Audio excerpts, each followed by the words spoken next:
First, I'm applying 3 coats of this gold sparkly color. It might need 4. I just don't want it to be clear.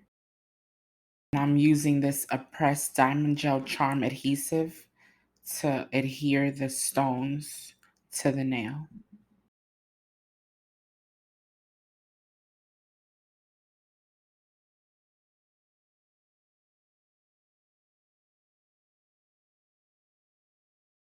Once all my stones are placed, I'm using this precision gel pen to get in any cracks that I wasn't able to get.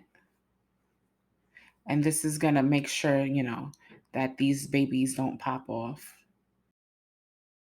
We want the nails to be popping, not the stones.